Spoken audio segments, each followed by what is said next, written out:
자, 오늘 우리에게 주신 하나님의 말씀은 베드로후서 말씀이 되겠습니다. 1장 4절부터 7절, 그리고 마태복음 26장 39절 말씀입니다. 자, 설교 제목은 생각이 다르고 사상이 다르고 관점이 달라도입니다. 이로써 그 보배롭고 지극히 큰 약속을 우리에게 주사 이 약속으로 말미암아 너희가 정욕 때문에 세상에서 썩어질 것을 피하여 신성한 성품에 참여하는 자가 되게 하려 하셨느니라. 그러므로 너희가 더욱 힘써 너희 믿음의 덕을, 덕의 지식을, 지식의 절제를, 절제의 인내를, 인내의 경건을, 경건의 형제 우애를, 형제 우애에 무엇을? 사랑을 더하라. 자, 마태복음 26장 39절은 합독합니다. 시작. 조금 나아가서 얼굴을 땅에 대시고 엎드려 기도하여 이르시되 내 아버지여, 만일 할만하시거든 이 잔을 내게서 지나가게 하옵소서. 그러나 나의 온대로 마시옵고 아버지의 온대로 하옵소서 하시고. 살아계신 하나님의 말씀입니다. 미국에서 가장 저명한 시사 잡지 중에 하나가 타임이죠. 타임이 최근에 기사 하나, 아티클 하나를 이렇게 냈는데 그 제목이 21세기의 성공 기준입니다. 20세기, 우리 지금 현재 21세기를 살아가고 있죠. 20세기의 사람들은 내가 성공했는가 성공하지 않았는가를 알려면은 다른 사람들이 나를 얼마나 부러워하는가, 그걸 보면은 아, 내가 성공했구나 라는 것을 알 수 있었다는 거예요. 근데 21세기는 그 성공 기준이 완전히 달라졌다는 것입니다. 21세기에 성공한 사람의 기준은 내가 내 마음에 들어야 그것이 성공한 거예요. 자, 여러분은 여러분 자신이 마음에 듭니까? 여러분? 드세요? 반응이 시원치 않습니다. 별로 자신이 마음에 들지 않는가 봐요. 그럼 성공하지 못한 거예요. 이 기준이 이렇게 이야기합니다. 근데 이 아티클에서 이야기하고 있는 핵심은 뭐냐면은 성공의 기준이 시대에 따라서 달라진다는 것입니다. 정말로 변하지 않는 어떤 성공의 기준이 있을까? 그것이 없다라는 거예요. 18세기 사람, 19세기 사람, 20세기 사람, 21세기 사람, 또 앞으로 22세기가 될 건데 그때는 또 성공의 기준이 또 달라질 거라, 그런 말입니다. 머릴린 앨럼이라고 하는 유명한 여성학자가 있어요. 아주 획기적인, 이제 스탠포드 대학교에서 교수 생활을 했는데 이 사람이 이제 여성학에 대한 획을 그었던 사람인데 이 사람의 책을 이제 대부분 한 번씩은 좀 공부하는 사람들 읽어보게 되죠. 이제. 근데 그 사람에 따르면은 이 여자의 미의 기준이 시대마다 달라졌다라는 것입니다. 그러니까 아프리카에서 생각하는 미의 기준과 아시아에서 생각하는 미의 기준, 미국에서 생각하는 미의 기준이 다르고, 특별히 더 놀라운 것은 뭐냐면은 그 여성의 체형이죠, 체형. 여성의 그 몸매, 그 체형이 바뀌었다라는 거예요. 시대의 요구에 따라서, 시대가 정의하는 미의 기준에 따라서 여성의 체형이 달라졌다라는 거예요. 그래서 오늘날 미인이라고 하는 사람들은 사실 한 18세기나 뭐 17세기 유럽이나 뭐 다른 아시아 국가에 가면은 미녀가 아니에요. 너무 빈약한 존재밖에 안 되는 거예요. 이게 좀 별로 쓸모없는 인간밖에 안 되는 것입니다. 결국 이렇게 성공의 기준도 달라지고 미의 기준도 달라지는데 그뿐만 아니라 세상의 도덕도 마찬가지입니다. 도덕의 기준도 달라지는 것입니다. 과거에는 옳았던 것이 어느덧 시간이 흘러가면서 지금은 옳지 않은 것으로 생각되는 것이 한두 개가 아닙니다. 그래서 그 유명한 영화가 나왔잖아요. 무슨 영화입니까? 그때는 옳고 지금은 틀리다. 여러분, 이 말을 극히 비성서적인 이야기입니다. 왜냐하면 이건 포스트 모더니즘에 입각한 그런 제목이에요. 그러니까 그때는 옳았는데 지금은 틀리다라는 것은 기준이 없다라는 거예요. 확신이 없다라는 것입니다. 이것은 절대적인 비크리스천적인 소리죠. 그런 말은 입에 올리지는 마세요. 난 크리스천적인 포스트 모더니즘적인 그 영화 자체가 그런 영화잖아요. 보면은 이처럼 성경은 시대가 흐를수록 이런 경향이 더욱더 두드러질 것이다 라고 이야기를 하고 있습니다. 우리 디모데후서 4장 3절과 5절 한번 보겠습니다. 디모데후서 4장 3절에서 5절까지 함께 읽습니다. 시작. 때가 이르르니 사람이 바른 교훈을 받지 아니하며 귀가 가려워서 자기의 사욕을 따를 스승을 많이 두고 또 그 길을 진리에서 돌이켜 허탄한 이야기를 따르리라. 그러나 너는 모든 일에 신중하여 고난을 받으며 전도자의 일을 하며 내 직무를 다하라. 사도 바울은 자기가 죽음 직전에 가장 사랑하는 제자 디모데에게 말세가 어떻게 될 것인가 라는 것을 애언적으로 말해 주었는데, 말세가 다가오면 어떤 한 특징이 있는데, 그것은 뭐냐면은 절대로 변할 수 없는 바른 교훈과 진리를 사람들은 멀리하고 대신에 자기 귀가 가려워 가지고 자기가 듣고자 하는 이야기를 하는 사람들 곁으로 간다 이 말이죠. 그래서 진리를 따르지 않고 항상 변하는 기준을 내세우는 그런 사람들의 이야기를 듣기를 좋아하고, 더욱더 허탄한 이야기라고 되어 있죠. 허탄한 이야기, 별 쓸데가 없는 바로 허탄한 이야기에 귀를 기울이고 그것에 많은 시간을 드릴 것이다, 그것이 말세의 특징이다 라고 이야기를 하고 있는 것입니다. 그러면서 사도 바울은 디모데에게 너는 그런 사람들을 따라가지 말고 절대로 변할 수 없는, 즉 진리, 그렇죠? 그리고 바른 교훈, 이 두 가지의 깃대를 꽂고서 그 기준에 맞춰서 삶을 살아가라라고 마지막 유언으로 디모데에게 남기고 있는 것입니다. 그래서 오늘은 제가 여러분들에게 그 크리스천들의 삶에 있어서 절대로 변할 수 없는 진리가 무엇인가, 물론 우리가 이미 다 알고 있습니다. 무엇인지. 하자도 특별하게 한 두 가지를 집어서 오늘 시대상에 가장 필요한 것이 무엇인가를 집어서 두 가지를 함께 살펴보고자 하는 것입니다. 제가 첫 번째로 여러분들과 말하고 싶은 것은 뭐냐면은 우리의 삶의 기준, 또 우리의 신앙의 기준 중에서, 또 행동의 기준 중에서 절대로 빠질 수 없는 것이 거룩과 사랑이다라는 것입니다. 성경을 간단하게 요약하면은 구약은 거룩에 관해서 이야기를 하고 있고 신약은 사랑에 관해서 이야기하고 있습니다. 물론 구약에서도 사랑은 나오죠. 하여튼 그 강조점이 거룩에 초점을 맞추고 있고, 신약에도 물론 거룩에 관한 이야기가 나오고 있지만 사랑에 좀 더 포커스를 맞추고 있습니다. 하지만 여러분들 잘 이해하셔야 할 것은 뭐냐면은 사랑과 거룩은 따로 있는 것이 아니라 동전의 양면처럼 하나다라는 거예요. 하나다. 그런데 우리는 인생을 살면서 둘 중에 하나로 치우치기 마련이다 그 말입니다. 거룩에 치우치면 사랑이 덜해지고요, 사랑이 너무 치우치면 거룩이 덜해집니다. 그래서 우리가 신앙생활을 잘한다, 절대로 흔들릴 수 없는 기준 가운데서 나는 균형을 잘 이루어서 신앙생활을 하고 있다라고 말할 수 있으려면은 내 삶에 거룩과 사랑이 균형 잡혀서 잘 가야 한다, 그런 말이에요. 제가 거룩과 사랑을 생각할 때마다 항상 생각나는 이 이야기가 있어요. 제가 미국에 처음 왔을 때 이제 오자마자 그 다음 날에 크리스천 북스토어에 한번 가봤어요. 크리스천 북스토어 궁금해가지고 갔더니 그때 이제 큰 책이 하나 딱 놓여 있더라고요. 그래서 딱 제목이 봤더니 제목이 마음에 들더라고. 그래서 누군지도 모르고 그 책을 사서 집에 가서 읽어봤어요.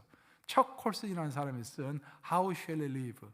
우리는 어떻게 살아야 할 것인가. 그렇죠? 책 제목이 너무 좋잖아요. 그래서 내가 어떻게 살아야 하나 미국상. 그래서 그 책 사가지고 집에 와서 읽어봤어요.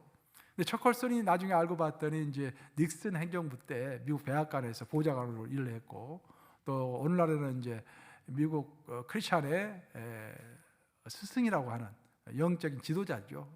유명한 지도자가 되었죠. 이 사람이. 근데 이 사람의 책이 이제 아주 많이 어필을 해요. 근데 그 중에서 이제 이 사람이 쓴 책 중에 또 대표적인 책이 Living God라는 책이 있어요. 살아계신 하나님이라는 책.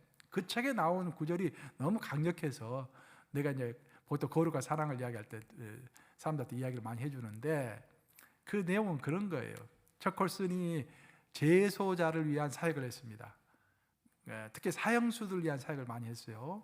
그래서 미국은 이제 각 주에 따라서 어떤 주는 사형이 금지되어 있는 주가 있고 사형이 허락되어 있는 주가 있죠. 주마다 다른데, 이 사람이 한 번은 이제 인디애나 주로 자원봉사자들 이끌고 사형수들을 찾아갔습니다. 인디애나 주는 아마 사형을 허락하는가 보죠. 그래서 이제 인디애나 주에 갔는데 그 재소자들이 전부 사형수들이에요. 그 사형수들과 이제 짧은 시간, 교도소에서는 많은 시간을 허락하지 않고 1시간이면 1시간, 2시간이면 2시간 내가 시간을 허락하는 것입니다. 그 시간 동안 이 재소자들을 만나가지고, 사형수들을 만나가지고 복음을 전하고 이제 이야기를 같이 나누는, 격려하고 기도하고 하는 그런 시간이에요. 근데 마치 척 콜슨은 이제 그 재소자를 만나는 시간이 끝나고 나면은 곧바로 인디애나폴리스에 가가지고 인디애나주 주지사를 만나기로 약속이 되어 있었습니다. 그래서 시간이 좀 촉박한 거예요. 그런 상황 가운데서 이제 그 약속한 교도소와 약속한 시간이 점점 다가오고 있었는데 어떤 한 사람이 계속해서 거기서 시간을 끄는 거예요. 그래서 좀 이렇게 이 짜증도 나고 또 힘이 좀 든 거예요 이제. 그래서 이제 그 사람에게 빨리 이제 좀 끝낼 것 같다라는 눈치를 보냈습니다. 근데 그 사람은 계속해서 자기 일을 거기서 제소자와 계속 대화를 나누고 있는 거예요. 그 책에서는 당시의 상황을 이렇게 설명하고 있습니다. 나는 초조하게 시계를 바라보았다.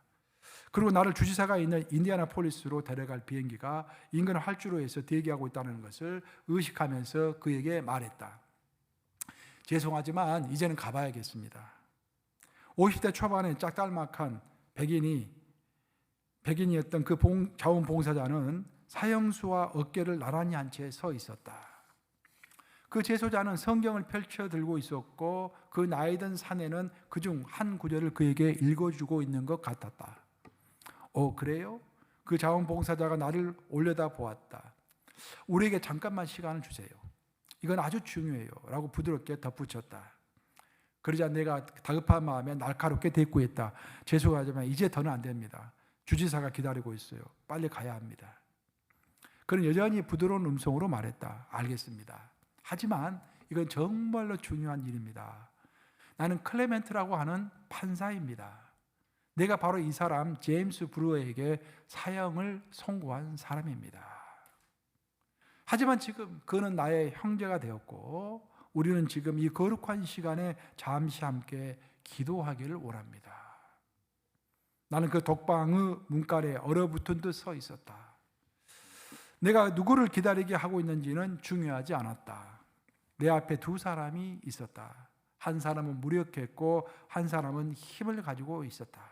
한 사람은 흑인이었고 한 사람은 백인이었다. 한 사람은 다른 사람에게 사형을 언도했었다. 하나님의 나라가 아닌 다른 곳에서라고 한다면 아마 그 사형수는 자기 몸을 던져서 자기에게 사형을 언도한 그 판사를 죽일 수도 있었을 것이다. 그러나 그들은 지금 하나였다. 그들이 함께 기도하는 동안 그들의 얼굴은 말로 설명할 수 없는 사랑을 드러내고 있었다. 저도 이 글을 읽으면서 전기가 찌릿하게 오는 그 느낌을 받았어요. 왜냐하면 여러분 생각해 보세요. 굉장히 중요한 그 장면인데 이 장면이 중요한 이유는 뭐냐면 판사의 입장에서 보십시다. 판사는 이 사회의 거룩을 지키기 위해서 사형이라고 하는 공적인 징계를 언도했습니다. 그렇죠? 판사로서 당연히 해야 할 일을 한 거예요. 사회의 거룩을 지키기 위해서 자기 본분을 다한 것입니다. 하지만 그는 자기 본분을 다하는 것으로 끝나지 않고 지금 이 사형수에게 이제는 사적으로 내려와서 사적으로 사랑을 베풀고 있는 것입니다. 거룩한 거룩을 보통 공의라고 하죠. 공의라고 하죠. 거룩한 공적인 거룩을. 공적인 거룩은 냉철합니다. 굉장히 차갑습니다. 우리는 법을 지켜나가야 합니다.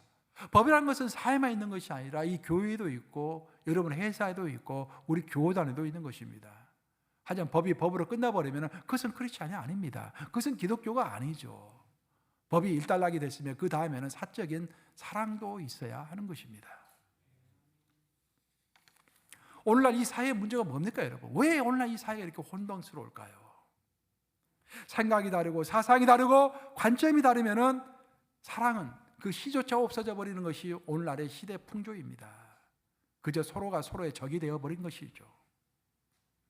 트럼프를 좋아하는 사람과 미국 보세요. 트럼프를 좋아하는 사람과 트럼프를 싫어하는 사람은 이제는 거의 적이 되어 있습니다. 그렇죠? 왜 그런지 모르겠어요. 그뿐만 아니라 좀 더 넓게 보면 노예제도 한번 생각해 보세요. 노예제도. 미국에서 노예제도 때문에 총과 칼을 들고서 싸웠습니다. 근데 나라 안에서만 싸운 게 아니라 교회 안에서도 거의 총칼을 들고 싸웠습니다. 우리 감리교가 북감리교, 남감리교 나눠졌잖아요. 선교사도 조선에 온 선교사도 보면은 북감리교에서 온 선교사들이 있었고 남감리교에서 온 선교사들이 있었잖아요. 이게 보면은 왜 나눠졌는가? 그 노예제도 때문에 나눠진 거예요. 노예제도 때문에. 그때는 죽게 하면 살기로 서로 비판하고 싸우고 미워한 것입니다. 하지만 나중에 다시 다 합쳐졌죠. 또 이렇게. 유아세례를 하면 살펴봅시다.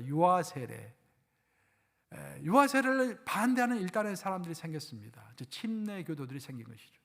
침례 교도는 유아세례를 인정할 수 없었습니다. 세례라고 하는 것은 하나님 앞에서 또 모든 회중 앞에서 내 믿음을 고백하는 것인데 어떻게 유아는 자기 생각도 없는데 세례를 받을 수 있느냐, 신앙 고백도 할 수 없는데 이게 있을 수가 없다 해가지고 자기들이 받은 유아 세례를 다 취소했습니다.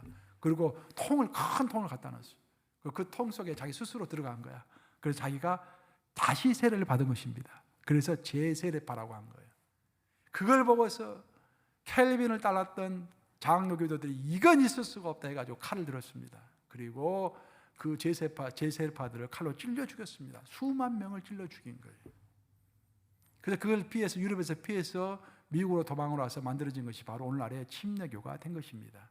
침례교 뿌리가 꼭 그 하나만 있는 것이 여러 개 뿌리가 있는데 그중 대표적인 뿌리가 그 한 뿌리가 된 것입니다. 이 모든 것이 내가 생각하는 거룩을 철저히 지키기 위해서 사랑을 놓쳐버린 그런 행위들인 것입니다. 거룩은 철저히 지켰지만 사랑과 용납이 들어가지 않았기 때문에 균형이 깨져버린 왜곡된 신앙이 되어버린 것입니다. 사랑하는 여러분, 왜 예수님께서 바리새인들과 서기관들을 그렇게 싫어하셨습니까?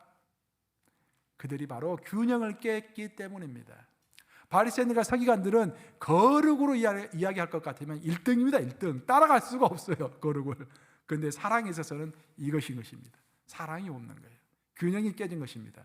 그래서 예수님은 그들에게 훈계만 하신 것이 아니라 그들을 미워했다고 성경은 이야기하는 것입니다. 균형을 깨는 삶이 이렇게 하나님 앞에서는 심각한 것입니다.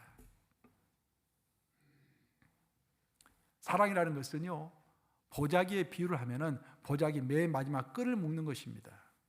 보자기 이야기가 나오니까 이규태 씨 생각이 나네. 여러분 이규태 씨 아세요? 옛날에 오래전에 돌아가셨는데 조선일보의 그 만물상인가 그 글을 썼던 그분. 근데 내가 그분 책을 냈어요. 그 한번 읽어봤더니 그런 이야기를 하더라고요. 그 서양 사람들은 가방을 만들었잖아요. 근데 한국 사람들은 보자기를 만들었다라는 거예요. 그 보자기가 훨씬 좋다라는 거예요. 왜 좋은지 아세요? 보자기는 딱 펴기만 하면 모든 것을 다 이렇게 담을 수 있는 거야.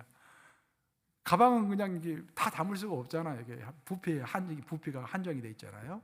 보자기는 뭐 크기만 하면 모든 것을 다 집어넣을 수 있다라는 거야. 그럼 왜 보자기가 생겼을까? 한국에서 왜 보자기가 발달되어 있을까? 전쟁이 많았기 때문에, 빨리 피난해야 하기 때문에, 쳐들어오면 빨리 도망해야 하기 때문에 무조건 펴놓고 그냥 다치는 대로 금은 보아 다 집어넣고 그냥 도망을 하는 것이죠. 근데 그 보자기는 딱 펴놓고 아무리 좋은 것을 많이 집어넣어도요, 맨 마지막에 위를 묶지 않으면은 나머지 것은 다 흩어져 버립니다. 그렇죠? 그것이 신앙이라는 거예요. 신앙의 보자기 안에 우리는 이것도 집어넣고 저것도 집어넣고 다 집어넣습니다. 근데 맨 마지막 볼을 묶지 않으면 어떻게 됩니까? 보 안에 있는 것들이 다 흩어져 버리는 거예요. 맨 마지막에 볼을 묶어야 하는 것입니다. 그 묶는 것이 뭐다? 사랑이다 라는 것입니다. 자, 고린도후서 1장 5절에서도 7절 본문 말씀 다시 한번 읽어보겠습니다. 시작. 그러므로 너희가 더욱 힘써 너희 믿음의 덕을, 덕의 지식을, 지식의 절제를, 절제의 인내를, 인내의 경건을, 경건의 형제 우애를, 형제 우애에 무엇을? 사랑을 더하라. 맨 위에 보자기 끈과 같은 것이 사랑이다라는 거예요. 우리가 믿음도 있고 덕도 있고 지식도 있고 절제도 있고 인내도 있고 경건도 있고 형제 우애도 있고 있을 것 다 있는데 하나가 없으면은 묶어지지 않는다라는 것입니다. 그게 뭐다? 사랑을 더하라. 저 사랑. 그래서 아무리 세월이 흘러도 절대로 변할 수 없는 크리스찬의 행동 기준이 있다고 한다면은, 또 성공의, 하나님이 말씀하시는 성공의 기준이 있다고 한다면은 그것은 거룩과 사랑 사이의 균형입니다. 근데 여기서 중요한 것은 뭐냐면은, 여러분들이 거룩을 제쳐두고 사랑만 하잖아요. 그건 너무 가장 위험한 것입니다. 하나님의 공의를 패스할 수가 있어요. 그래서 거룩과 사랑은 항상 같이 가야 하는 것입니다. 같이 가야 하는 거예요. 그런데 우리가 신앙이 더해갈수록, 지위가 높아져 갈수록, 책임이 더해갈수록 자꾸 공의와 거룩 쪽으로 치우치게 돼요. 이게 반면에 신앙이 없는 사람들은 자꾸 사랑 쪽으로 치우치게 됩니다. 사랑으로 다 용납하는 거야. 그러면서 부정을 함께 저지르는 거예요. 그런데 신앙이 오래되고 경륜이 있고 믿음이 있다고 하는 사람들은 이거 지켜야 돼, 저거 지켜야 돼 하면서 사랑이 또한 식어질 수가 있는 거예요. 그래서 우리는 신앙이 뭐 낮든 중간에 있든 높든 항상 내 삶이 거룩과 사랑 사이의 균형을 이루고 있는가 잘 살펴봐야 하는 것입니다.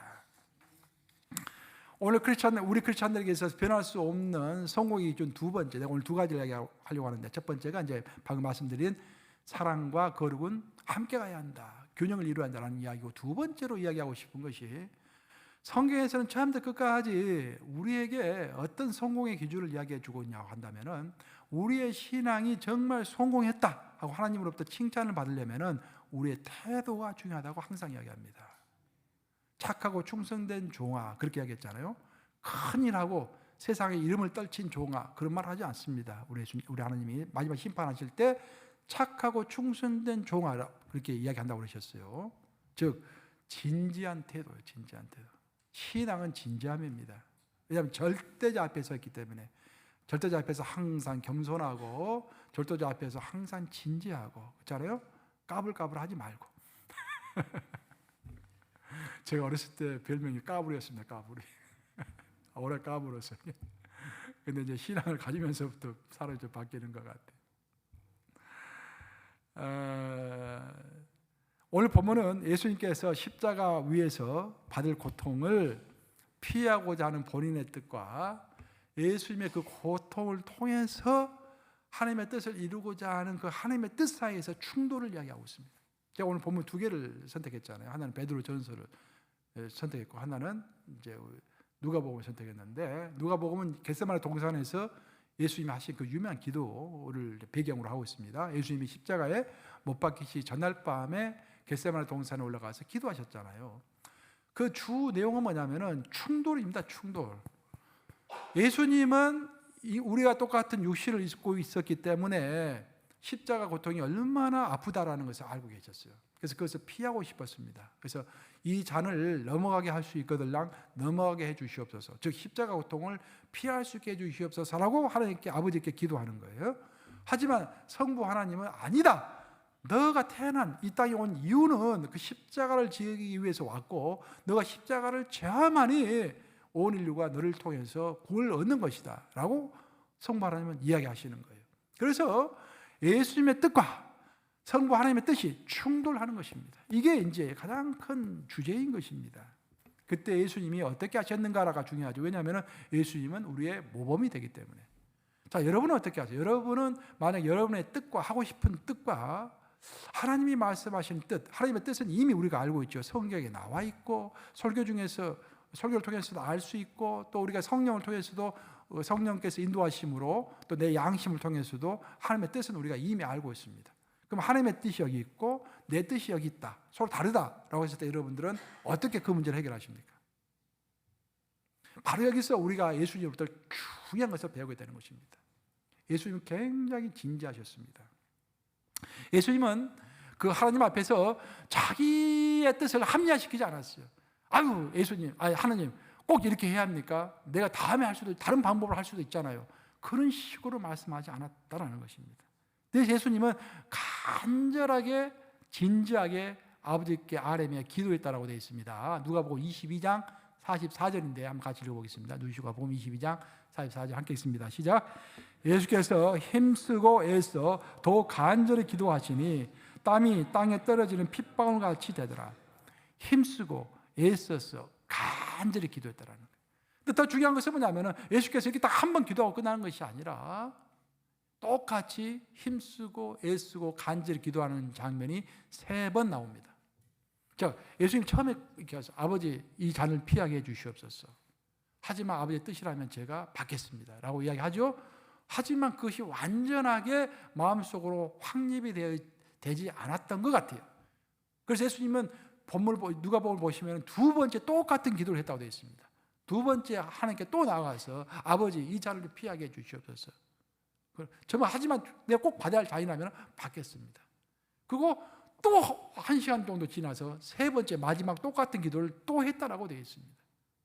그만큼 내 뜻을 하나님 뜻에 맞추는 것이 쉽지 않은 것입니다. 우리 모두 젊었을 때는 한때 하나님 앞에서 헌신 안 해본 사람이 어디 있습니까? 누구든지 하나님 앞에서 헌신했죠. 저 또한 마찬가지입니다. 여러분들 헌신한 만큼 저도 젊었을 때는 내 가진 것은 당연한 것이고 내 목숨이라도 내가 화형을 당해서라도 예수님의 뜻을 이루겠다라고 고백할 때가 있었어요. 그런 열정이 다 있었다 이 말입니다. 이런 것들이. 근데 시간이 지나면서 이것도 생기고 저것도 생기고 내가 그 전에 젊었을 때는 나 혼자였잖아요. 훨훨 단신으로 자유로웠잖아요. 지금은 내 앞에 교단도 있고 내 가족도 있고 내 어떤 그 뉴욕 감리교회도 있고 내 얽히고 설킨 게 많은 거예요. 그러면서 내 뜻이 생기는 것이고 내 뜻이 내가 알아요. 이것을 하나님이 기뻐하시지 않는다라는 것을 압니다. 어느 정도 감이 오죠. 그럼에도 불구하고 자꾸 내 뜻대로 가고 싶은 이 마음 있잖아요. 이것을 극복해가는 과정이 내 삶의 십자가이고 내 삶의 신앙이다 그런 말이에요. 주님 압니다. 주님 뜻. 근데 하기가 어렵습니다. 다 내려놓기도 힘들고 뭔가 내가 하고는 싶은데 잘 안 됩니다. 그냥 내 뜻대로 하겠어요. 그럴 때도 있고 어떤 때는 기도조차 피해버릴 때도 있죠. 그냥 그렇죠. 그리고 뭐 일을 저지를 때도 있죠. 근데 예수님은 그렇게 하지 않았다는 거예요. 예수님은 자기 뜻을 꺾고 아버지의 뜻에 자기 뜻을 맞추기 위해서 3번이나 땀이 핏방울이 되도록 기도하셨다는 거예요. 이게 진지함입니다. 진지함. 우리 신앙에서 이런 진지함이 없으면 이미 신앙인이 아니에요. 우리는 그렇죠? 이미 신앙인이 아닙니다. 우리 다 알고 있어요. 하나님의 뜻이 무엇인지. 그 하나님의 뜻 앞에서 내 뜻을 꺾기 위해서 진지하게 기도하면서 자기를 돌아보면서 승리해야만이 우리가 살아있다는 증거가 되는 것입니다. 나이가 들어갈수록 연륜이 되어갈수록 고집이 세진다고 그러잖아요. 우리가 그렇잖아요. 근데 꺾어야 합니다. 우리 꺾지 않으면 신앙이 진보가 없는 것이고 하나님의 창조한 모든 것은 진보의 역사입니다. 그렇죠? 이 땅에 번성하고 충만하라고 말씀하셨잖아요.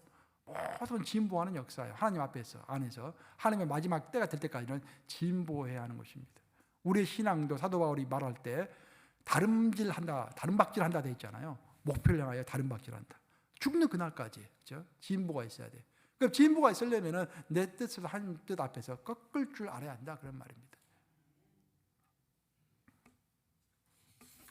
이제 말씀 마무리합니다. 그 고대 중국의 사상이 많죠. 중국 사상이 많죠. 그래서 중국 사상을 다 모아가지고 딱 한 권으로 압축해 놓은 책이 여시춘추라는 책 아니겠습니까? 그 여시춘추에 보면 이런 이야기가 나와요. 재밌는 이야기가 나오는데 저는 이것도 참 비크리스찬의 서적이지만 모든 진리는 하나님의 진리니까 우리에게 좀 교훈이 된다고 생각해요. 초나라 사람이 좋은 활을 하나 가지고 있었습니다. 근데 이 사람이 그 활을 잃어버렸어요. 근데 그것을 찾으려고 하지 않는 거예요. 그래서 마을 사람들이 의아하게 생각했습니다. 아니 자네 갑오로 내려오는 그 좋은 활을 잃어버렸는데 빨리 애써서 찾아야지 왜 태평하게 찾지를 않는가? 그랬더니 그 사람은 그렇게 답변하더랍니다. 아니 이 사람아, 초나라 사람이 잃어버리고 초나라 사람이 죽으면 됐지 그 굳이 찾을 필요가 뭐가 있는가라고 얘기하는 거예요. 그 이야기가 이제 입에 입으로 이렇게 회자가 돼가지고 멀리 있는 공자가 그 이야기를 듣게 됐습니다. 그래서 공자가 그 이야기를 듣고 제자들에게 그렇게 이야기했다라는 거예요. 아, 그 사람 훌륭한 사람이구나. 하지만 그 사람이 했던 말 중에서 초나라라는 말을 빼고 사람이 잃어버리고 사람이 죽으면 됐지 굳이 찾을 필요가 뭐가 있느냐라고 이야기했다고 한다면 더 좋은 말이 될 뻔했다라고 이야기하는 거예요. 근데 세월이 좀 흘러가지고 도가를 만든 노자가 그 이야기를 듣게 됐어요. 노자는 제자들에게 그렇게 이야기했다라는 거예요. 야, 공자가 했던 말 중에서 사람이라는 말을 빼고 잃어버리고 찾으면 됐지, 잃어버리고 죽으면 됐지 굳이 찾을 필요가 뭐가 있느냐, 그렇게 이야기하면 더 좋은 문장이 될 뻔했다라고 이야기했다라는 거예요. 왜 이런 이야기가 나오겠습니까, 여러분? 바로 내 생각의 틀을 이야기하는 것입니다. 그 초나라 사람 입장에서는 자기 나름대로는 마음이 굉장히 넓은 사람이죠. 아니 우리 초나라, 그 사람의 생각의 경계는 초나라라고 하는 그 나라와 땅입니다. 나라와 땅이 자기 경계야. 초나라 전체는 내 형제 자매 같은 사람들인데 그 사람들 중에서 하나가 죽으면 됐지 뭐, 굉장히 넓은 마음이죠. 보통 사람 관점에서 봤을 때.